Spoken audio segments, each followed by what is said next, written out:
Hello and welcome to the new VAGWIZ YouTube channel, which is the spin-off of the Volkswizard YouTube channel, but will concentrate purely on DIY workshop jobs on VW Group cars.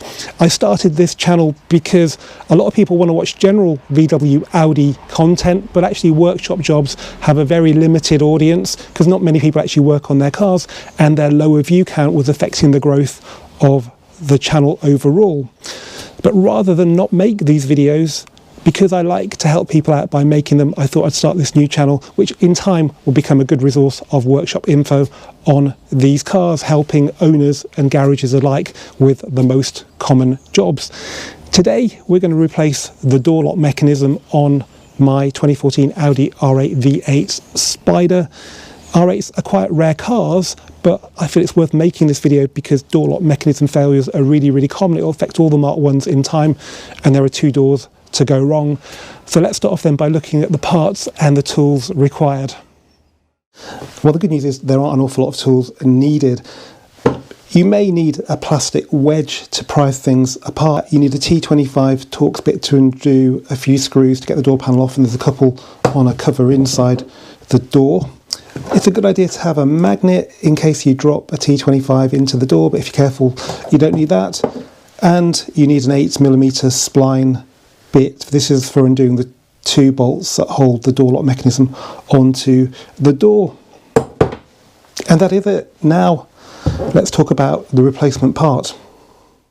Now here we have some unexpected good news. Even though the Audi R8 is a pretty exotic car, its door lock mechanism comes from far more humble roots, such as the Audi A3, A4, A6 and even the SEAT Exio, and that means there are plenty of alternatives to the £200 plus genuine part from your Audi main dealer. For example, you could have a Febby Bilstein part with a 3-year warranty for just £70. Worth noting also the German company Ridex, who probably don't make their parts in Germany, but they do a door lock mechanism for just £50 delivered next day by eBay seller Just German Parts. There are cheaper ones too in the £20 area, but they are unbranded, and even though they might come with a warranty, you might find it kind of difficult to claim on that. So stick to something branded and you should be just fine. Now, I know some of you guys will only fit genuine parts to your cars, so with that in mind, our parts supplier partner for these VAGWIZ DIY videos is Deutsche Parts. They scour the world looking for genuine parts and accessories for cars and vans. They offer rapid free delivery to UK addresses from their warehouse in the West Midlands, with worldwide shipping available on nearly all of their 50,000 items of stock. They're also well connected to a web of global suppliers to make sure that if a part still exists, then they can get it for you. The thing that really sets them apart, though, is that their experience means that if they say something will fit your car, then it will, and you don't have to worry about frustrating returns and replacements, something represented by their very impressive Google 5-star review rating. Now, even though the R8 is a semi-exotic car, we can still strip the door down really quickly. Basically, we need to pull this speaker grille off, then we can get to a screw that holds this on, slide that off, that will expose 2 screws, then we pop the top off the door handle, that exposes 2 screws, and then we're ready to pull the door card, well, out and then up. So we'll do this in real time because it's really easy. So let's get to the speaker.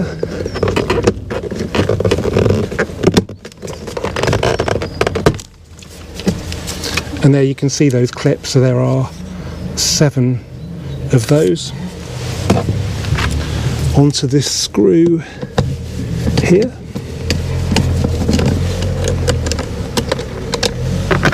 Slide this like that. Now there are screws that hold this assembly to the door card. We don't need to touch those. There's just one in there, which be careful not to drop into the door, though you can get that out really easily because you're going to take the door card off. When you're putting it back in, you need to be more careful. And then we've got another screw down here, and then if we get this trim off,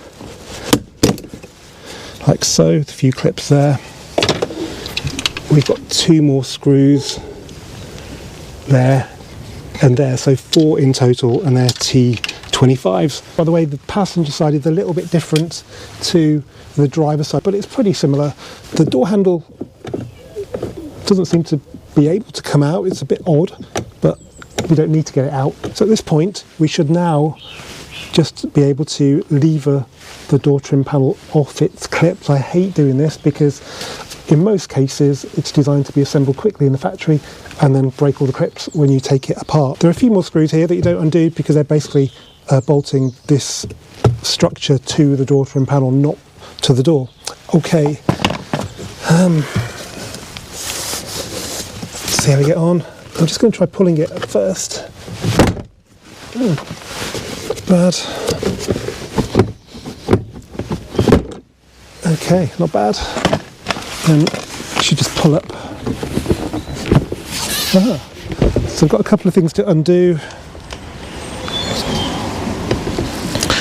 The cable for unlocking the door or opening the door, standard really, just pull against, unclip this off the back of the door card, and then some wiring here, which unusually has got a nice easy connector just here. There we go. Okay, so this is the first time I've ever taken an R8 trim panel off, and actually it's a little bit different because these little studs look like they're designed to be on the door and they clip into female bits on the door card. It's usually the other way around, but that's fine. So the door lock mechanism's here. We can just about see it now, and those are the spline bolts we need to undo, but to get to it we need to get this plastic panel off here, and I popped one corner off and I can see little plastic clips, so they're probably all around it. It's got a gasket that we don't really want to damage. That's another one. Actually there are, yes, there's little indentations on here where the clips are. Yep.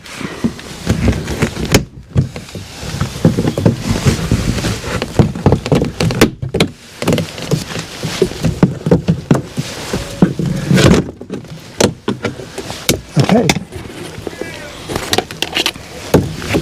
so there you go, those are the clips, and you can see how many there are. 1, 2, 3, 4, 5,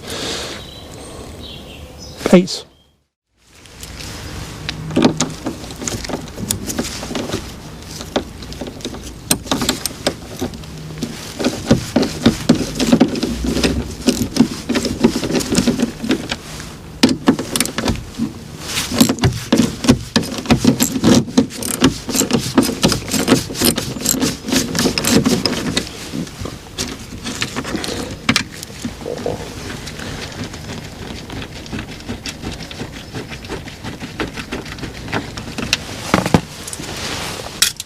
Now there is what looks like another T25 screw holding a cover over the door handle, so let's just pop that off.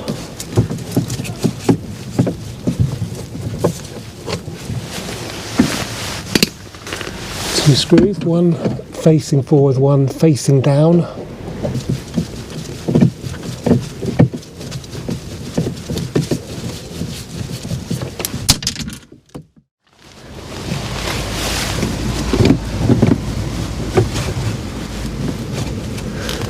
Let's get the lube off.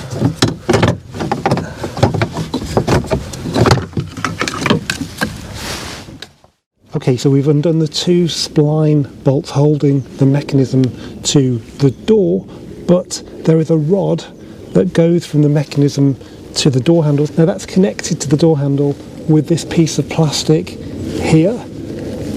You can get it out by turning it 90 degrees, but you can't turn the door lock mechanism 90 degrees in the door. However, they appear to have thought about this, and there's a plastic clip on this piece of plastic that you pop open, and that opens up the clip and you can get it off the rod. Now before I unclip the existing part, I'm just going to put a dab of paint onto it so I know where the rod was.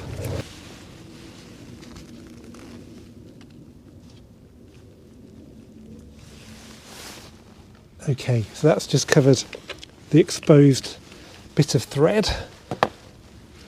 Now we just need to unclip it.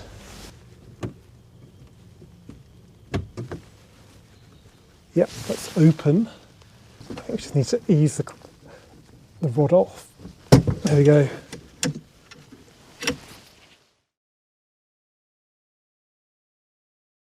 Okay, so firstly I'm going to put the door lock mechanism back into place, making sure the rod is on the right side of it.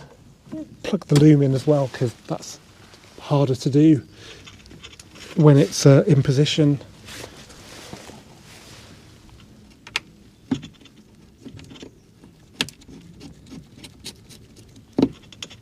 Okay, that's good.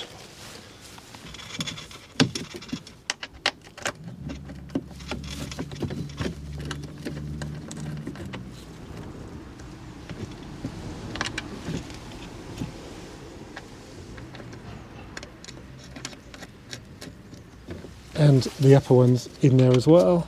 Just keep them sort of hand tight for now. Let's have a look at that rod.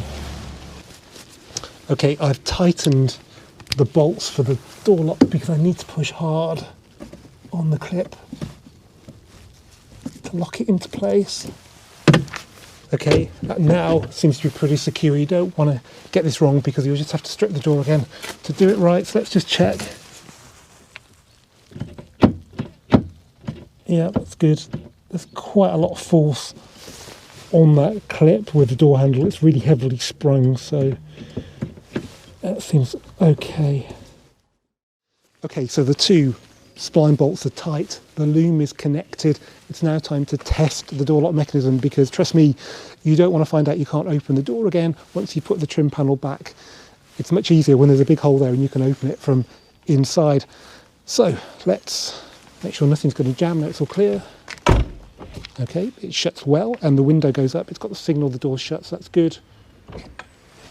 And it opens. Try that again. Now, refitting is simply a reversal of the dismantling process, but before you get started, make sure you've swapped the Bowden cable for the door handle over from the old mechanism to the new one. With that done, start off by refitting the plastic cover to the back of the door handle using the two T25 screws.